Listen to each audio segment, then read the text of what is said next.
Assalamualaikum warahmatullahi wabarakatuh. Perkenalkan, nama saya Nurhanani, saya dari kelas 9A. Di dalam video ini, saya akan menjelaskan sebuah materi tentang demokrasi terpimpin.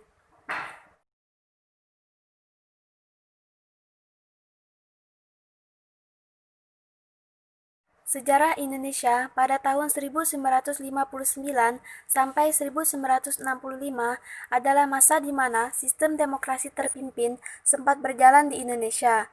Demokrasi terpimpin adalah sebuah sistem demokrasi di mana seluruh keputusan serta pemikiran berpusat pada pimpinan negara, kala itu Presiden Soekarno. Konsep sistem demokrasi terpimpin pertama kali diumumkan oleh Presiden Soekarno dalam pembukaan sidang konstituante pada tanggal 10 November 1956. Yang melatar belakangi dicetuskannya sistem demokrasi terpimpin oleh Soekarno yaitu: pertama, dari segi keamanan nasional, banyaknya gerakan separatis pada masa demokrasi liberal menyebabkan ketidakstabilan negara. Kedua, dari segi perekonomian, sering terjadinya pergantian kabinet pada masa demokrasi liberal menyebabkan program-program yang dirancang oleh kabinet tidak dapat dijalankan secara utuh, sehingga pembangunan ekonomi tersendat. Ketiga, dari segi politik, konstituante gagal dalam menyusun Undang-Undang Dasar baru untuk menggantikan Undang-Undang Dasar sementara 1950.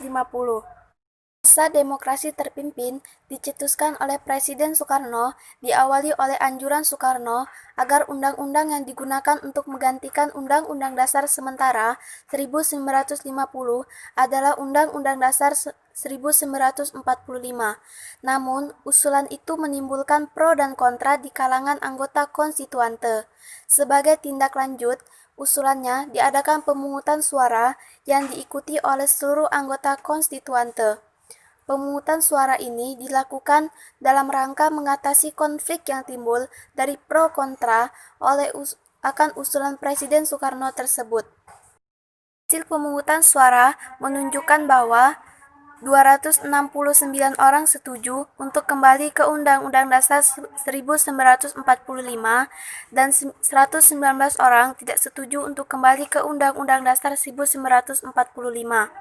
Melihat dari hasil voting, usulan untuk kembali ke Undang-Undang Dasar 1945 tidak dapat direalisasikan. Hal ini disebabkan oleh jumlah konstituante yang menyetujui usulan tersebut tidak mencapai 2/3 bagian, seperti yang telah ditetapkan oleh Pasal 137 Undang-Undang Dasar Sementara 1950. Bertolak dari hal tersebut, Presiden Soekarno mengeluarkan sebuah dekrit yang disebut Dekrit Presiden 5 Juli 1959.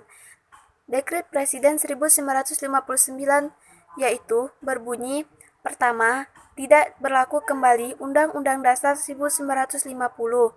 Kedua, berlakunya kembali Undang-Undang Dasar 1945. Ketiga, dibubarkannya konstituante. Keempat, pembentukan MPRS dan DPAS. Partai Komunis Indonesia menyambut demokrasi terpimpin Soekarno dengan hangat dan anggapan bahwa PKI mempunyai mandat untuk mengakomodasi persekutuan konsepsi yang sedang marak di Indonesia kala itu, yaitu antara ideologi nasionalisme, agama Islam, dan komunisme yang dinamakan Nasakom. Pada tahun 1962, perebutan Irian Barat secara militer oleh Indonesia yang dilangsungkan oleh Operasi Trikora mendapat dukungan besar dari kepemimpinan PKI. Mereka juga mendukung penekanan terhadap perlawanan penduduk adat yang tidak menghendaki integrasi dengan Indonesia. Era demokrasi terpimpin diwarnai kolaborasi antara kepemimpinan PKI dan kaum borjuis nasional dalam menekan pergerakan independen kaum buruh dan petani Indonesia. Kolaborasi ini tetap gagal memecah masalah politis dan ekonomi yang mendesak Indonesia kala itu. Pendapatan ekspor Indonesia menurun cadangan devisa menurun, inflasi terus menaik, dan korupsi kaum birokrat dan militer menjadi wabah sehingga situasi politik Indonesia menjadi sangat labil dan memicu banyaknya demonstrasi di seluruh Indonesia, terutama dari kalangan buruh, petani, dan mahasiswa. Baiklah, hanya itu yang dapat saya sampaikan. Lebih dan kurangnya saya mohon maaf. Saya akhiri dengan ucapan wabillahi taufik wal hidayah. Wassalamualaikum warahmatullahi wabarakatuh.